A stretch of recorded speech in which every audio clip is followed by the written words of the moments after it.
We should have Steve.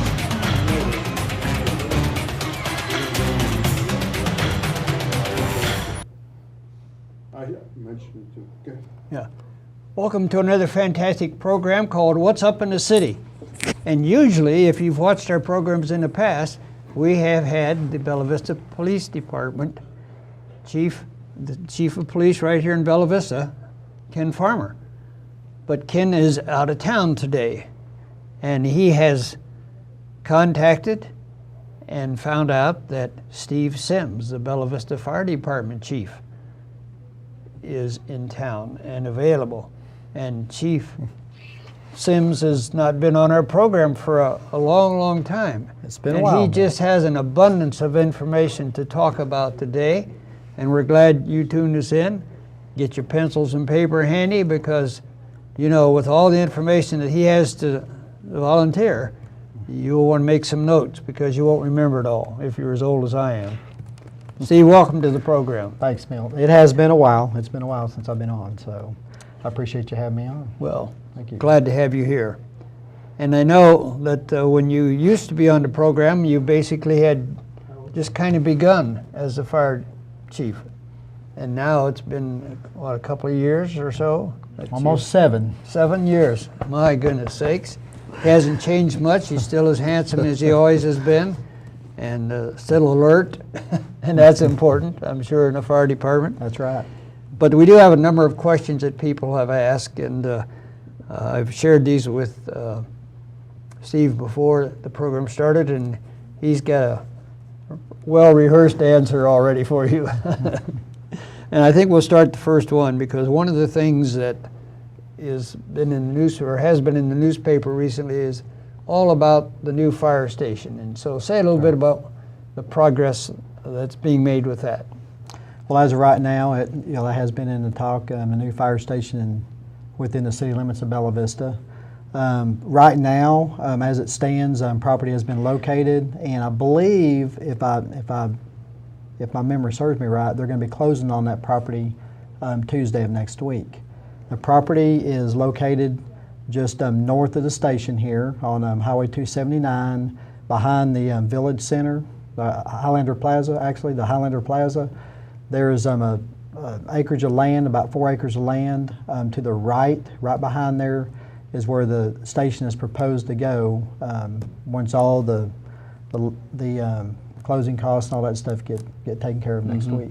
Was that a church location, intended to be a church location at one time? Well, it's actually going to be on a property that was owned by a local church here in Bella Vista. Oh, okay. They had bought a sizable tract of land. The church is going to go actually just north of that area by Buxton Road in 279. That's where the church property is going to build their church. Oh, okay. And so you'll be located next to the church then? That's correct. They'll be out. There's a ravine that will be separating the city property and the church property off of 279. Okay. And someone asked me the other day, is how do you determine where to put a fire station, and what's that based on? Okay, there's a lot of variables out there on placement of a fire station.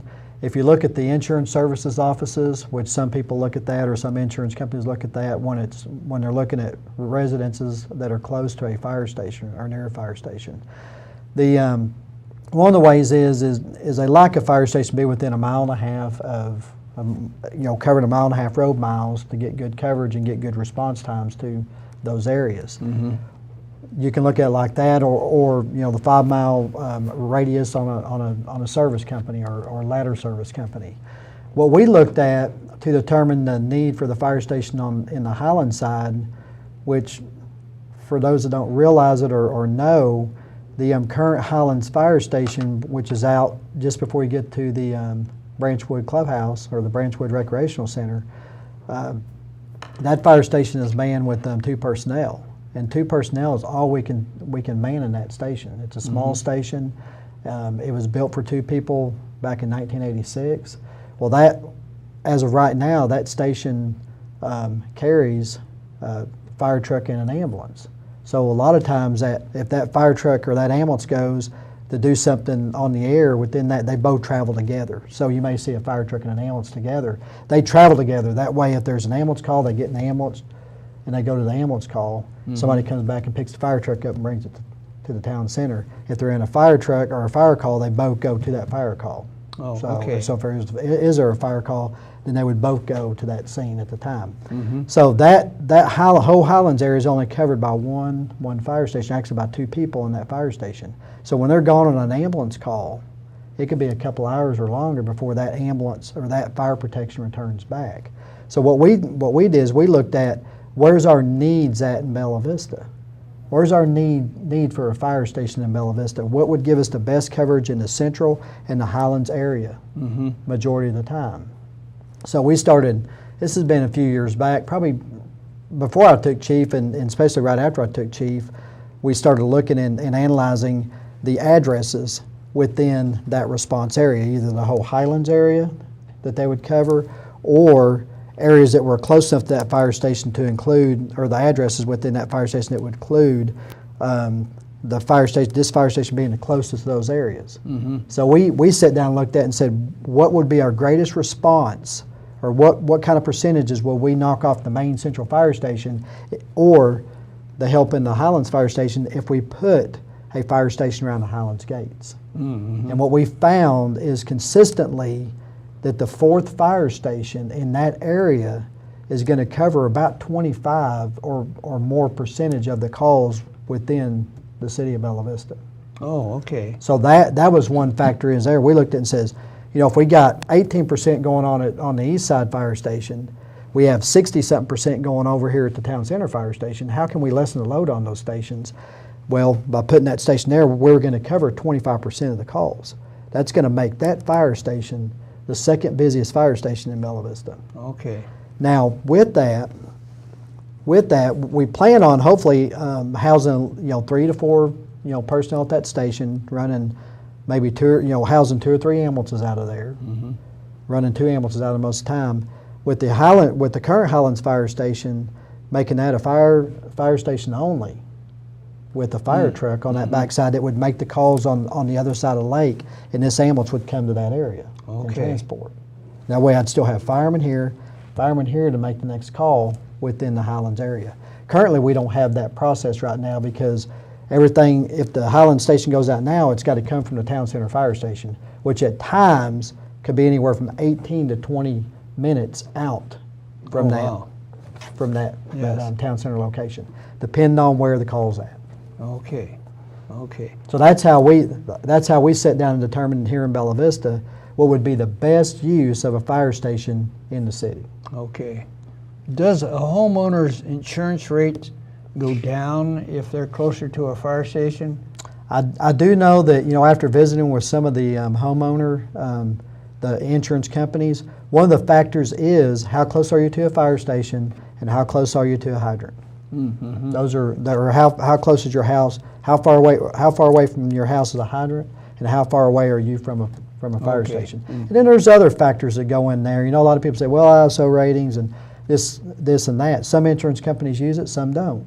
Well, all of them I think use the factors that fire loss ratios. How good's your fire loss in your community. Well, if you have fire station located out and getting your firemen to a fire quicker, then your fire loss is going to be lower most times. So that's a lot of it. That's how that's all factored in that insurance premium or that insurance rating. Okay. Okay. Well, that addition, I'm sure, is going to be very important to a lot of the people out here in the Highlands area. It's going to cover a lot of area from the what I refer to as the west central part of town, south central part of town, north central part of town, and the Highlands area will benefit from the 4th fire station being built. Okay. For the response time and for the manpower increase in those areas. All right. Well, an interesting thing too, and that is that a lot of people in the village or in any city think of a fire department as a department that just puts out fires.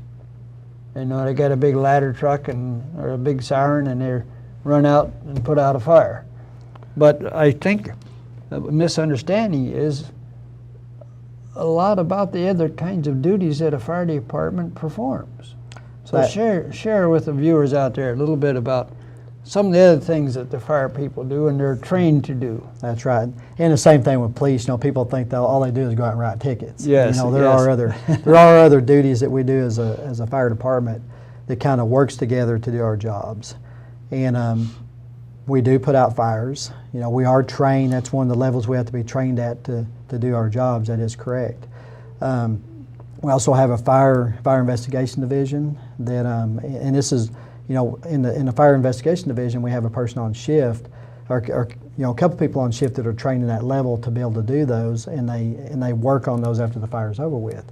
We have the fire inspection division, which even the firemen in general are out doing pre-plans or fire inspections along with that division, and they take care of all of commercial, you know, either if it's built or new commercial. And as you can see, we've got some growth going on right now here in Bella Vista. It takes some time. It takes some time not only for the on-duty shift personnel, but also for the personnel in the fire investigation division.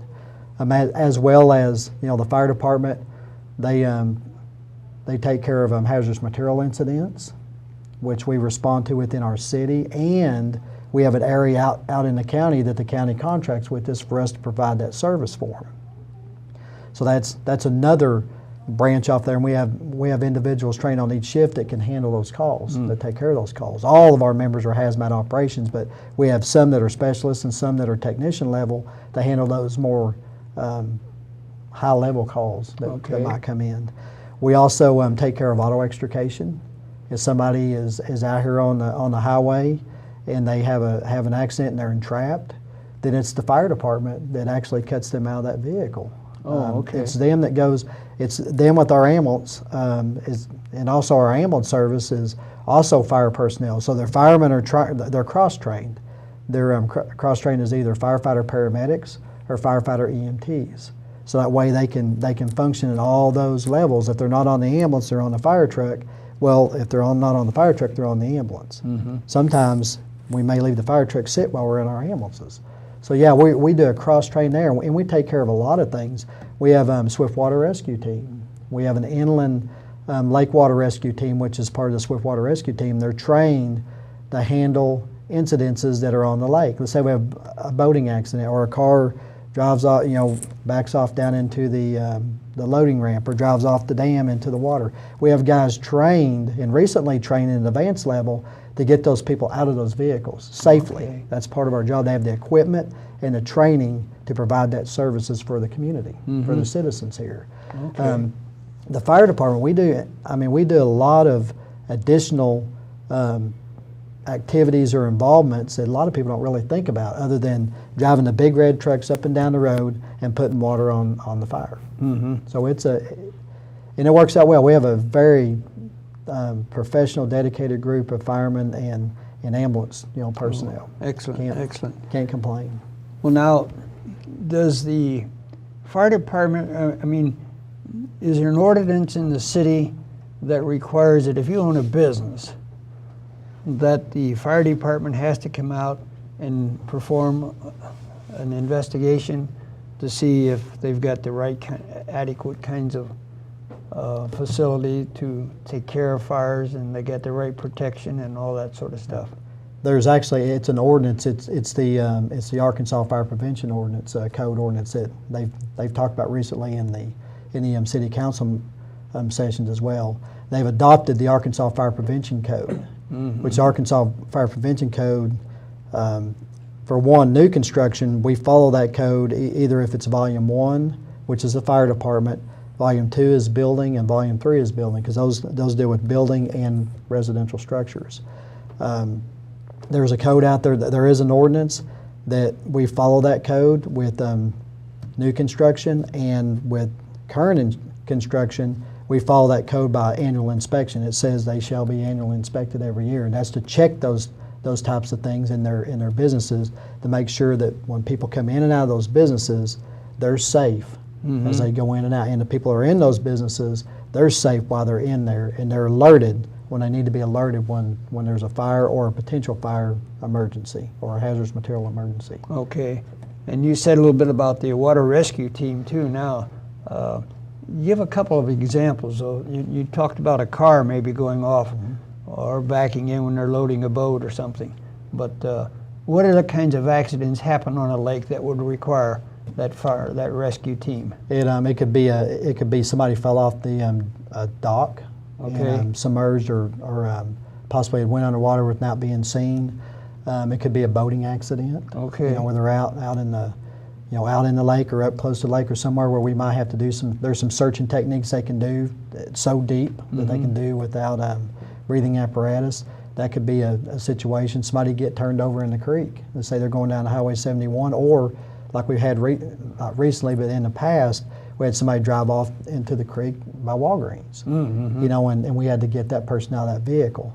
So there's all kinds of, we have creeks and we have lakes here that could pose a problem for a driver or a person that might be submerged underwater or actually slip off into there and can't swim or hit their head or something like that and they go underwater.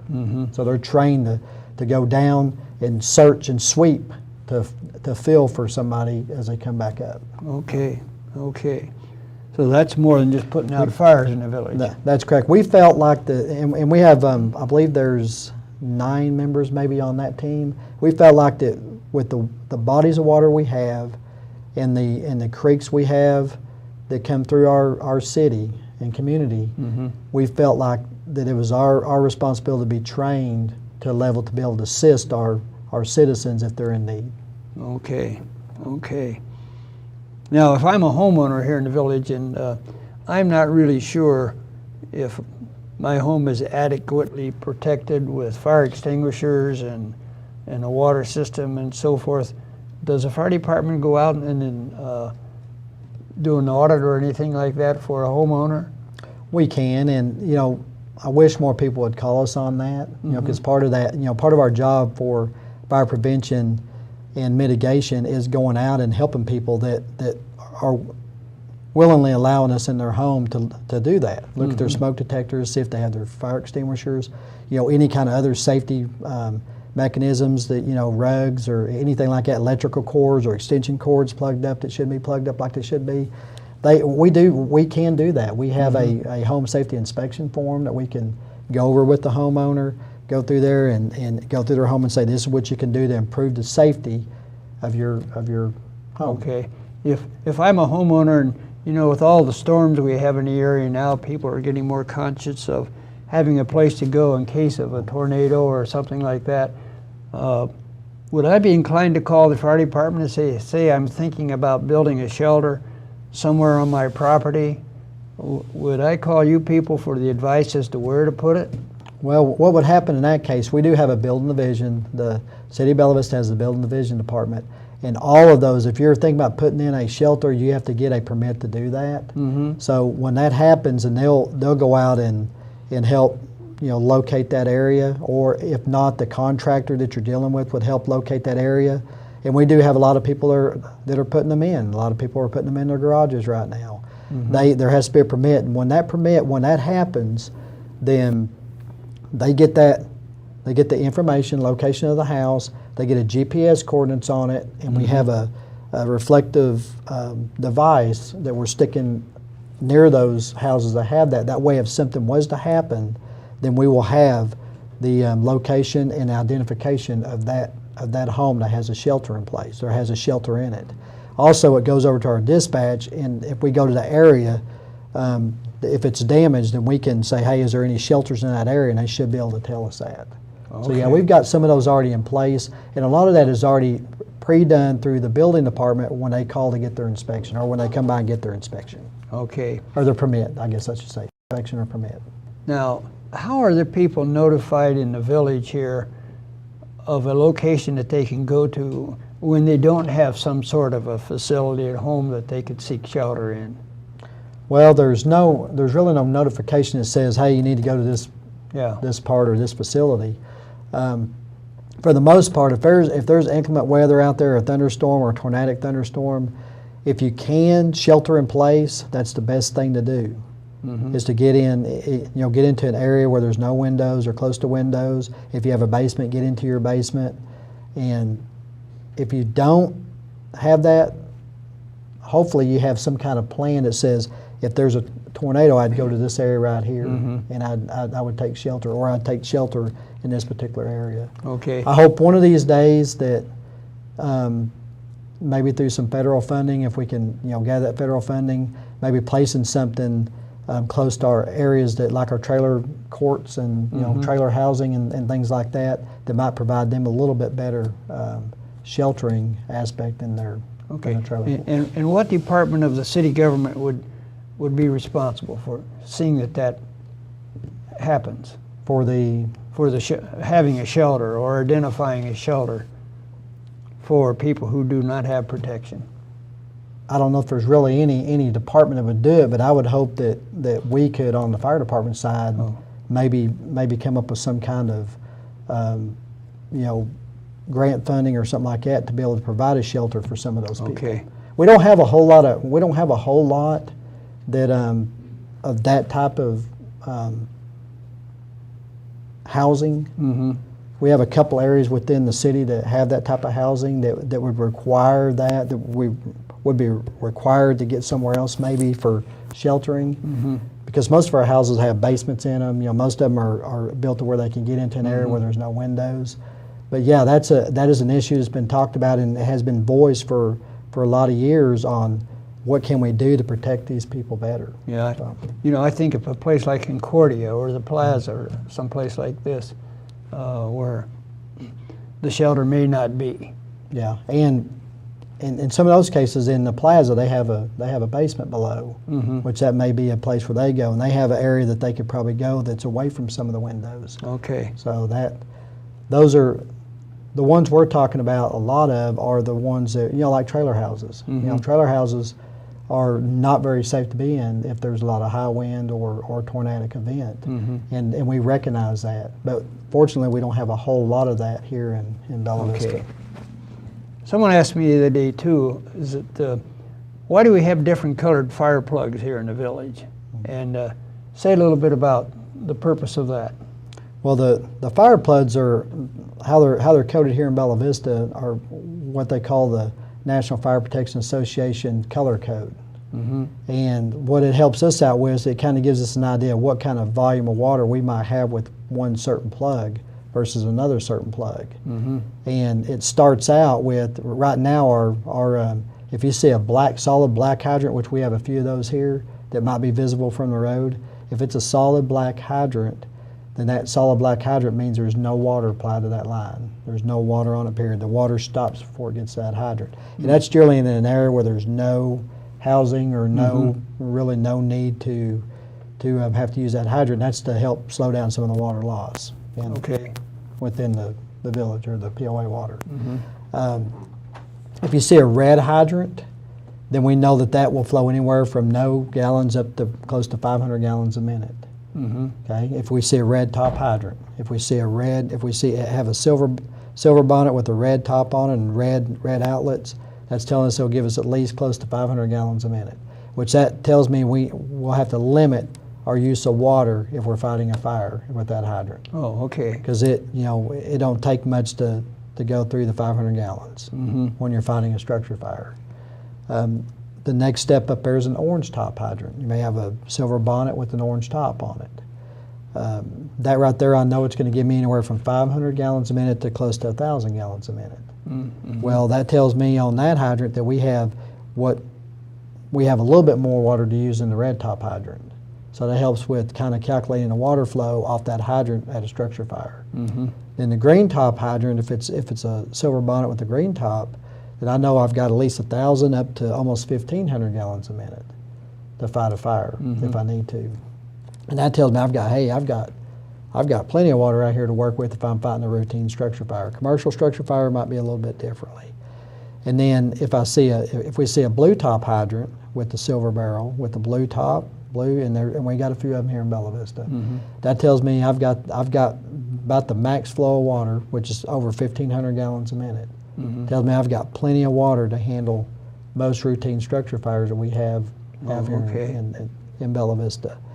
Now, some people may see a completely red hydrant. If you see a completely red hydrant, look at the nut on top, you know, where you put the wrench at, the wrench nut, and then where the outlets are, look at the very tip of those nuts. They'll either be painted red, solid for red for the lower hydrant, or it may have green, it may have orange on those tips.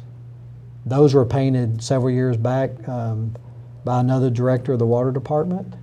That they have not went back through and changed those colors. They're in the process of doing that, but they have not went back through and changed them back to the NFPA color coding like we like to use at the fire department, which is a silver bonnet or the silver barrel, and then the orange or green or blue or red top bonnets.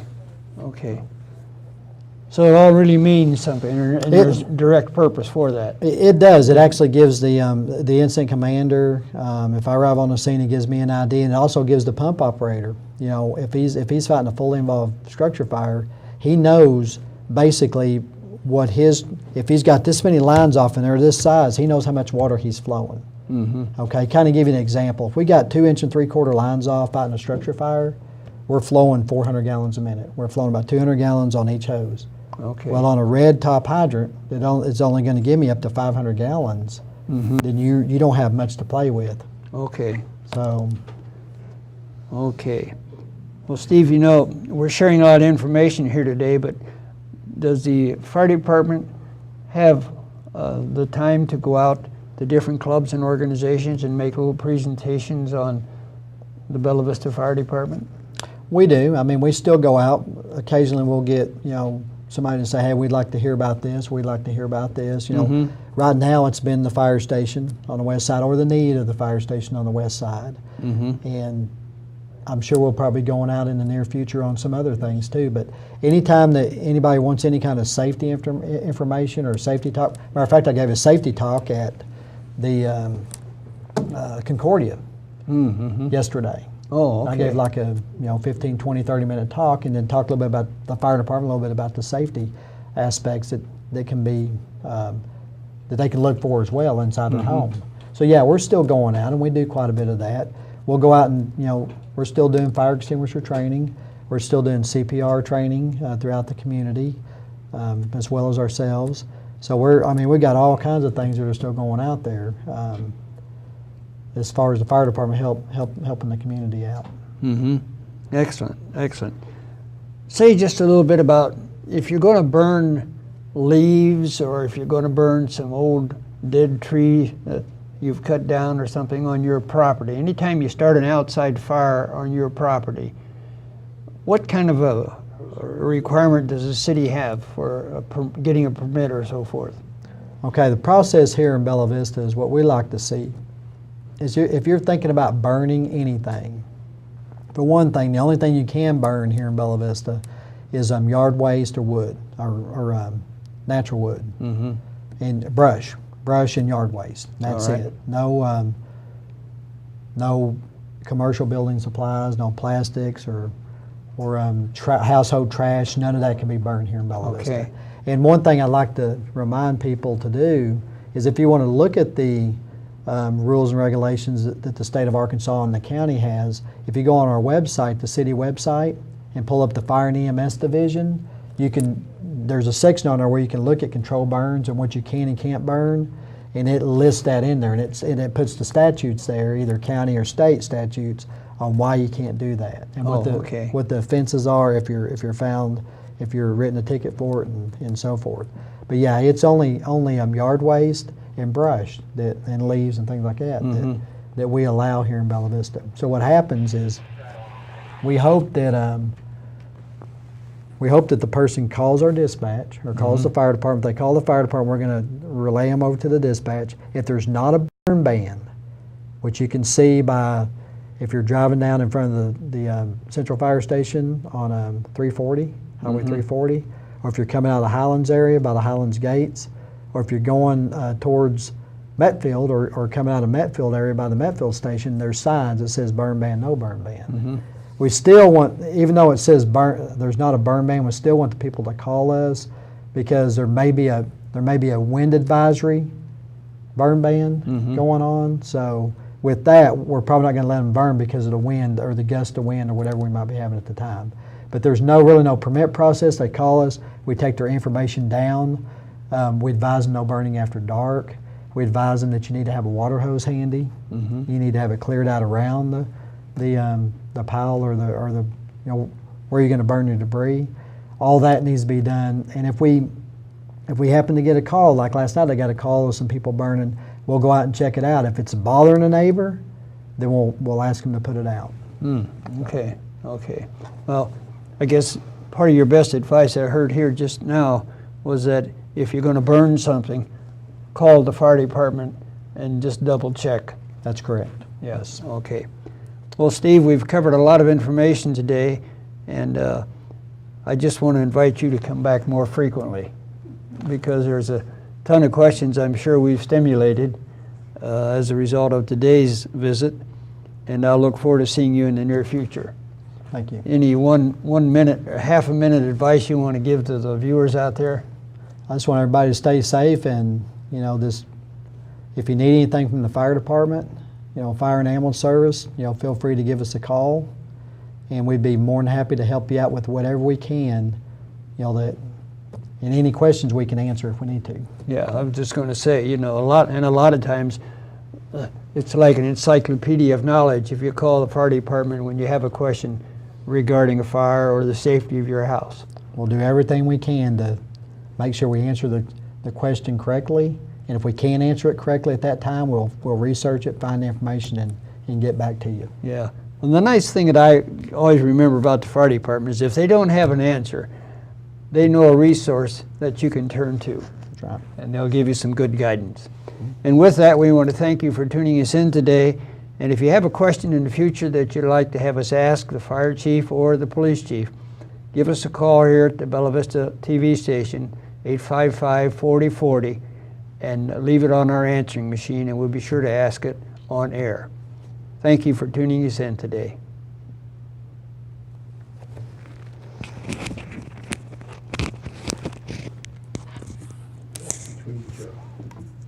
Okay.